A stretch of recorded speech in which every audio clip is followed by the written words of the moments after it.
নমস্কার, আমি শ্রী আনিসুর লর্ড শিখ। অনেকেই আমাকে প্রশ্ন করেন এবং আমাকে কয়েকজন চিরকুটের মাধ্যমে প্রশ্ন পাঠিয়েছেন, উত্তর দেব। একজন প্রশ্ন করেছেন, রাজনীতি কি? রাজনীতি আসলে শোষণ করা, মানুষকে মিথ্যে প্রতিশ্রুতি দেওয়া না। আবার রাজনীতি মানে রাজার নীতিও না।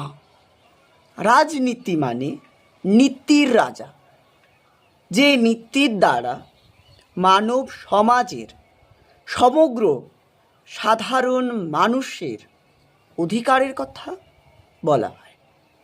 রাজনীতি মানে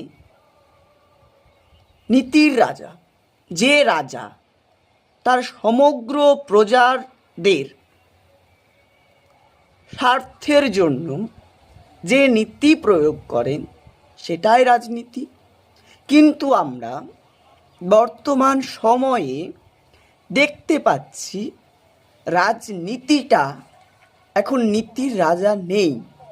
রাজনীতিটা এখন রাজার নীতি হয়ে গেছে, যে রাজা এখন নিজের পৈতৃক সম্পত্তি ভাবছে এই দেশ এবং এই রাজ্যকে।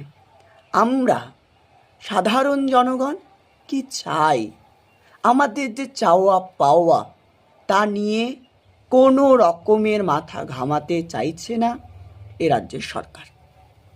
হ্যাঁ, আর একটা বিষয় আমাকে একজন প্রশ্ন করেছেন, তা হলো বর্তমান সময়ে রাজনীতি এবং ধর্ম।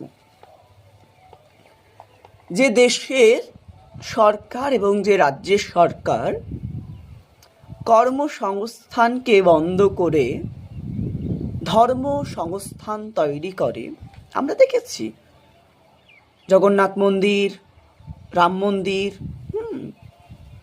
এগুলো না কিছু হবে না। এগুলো করে একজন শ্রমিক তার শ্রমের যে মজুরি সে পাবে না। একজন কৃষক ওই ধর্ম মেনে ওই ধর্মগুরুর কাছে গিয়ে সে তার লাভজনক ফসলের দাম পাবে না।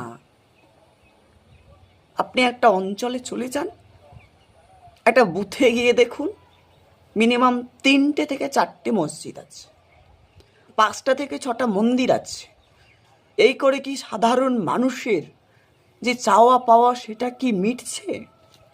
আমি একজন মুসলিম ঘরের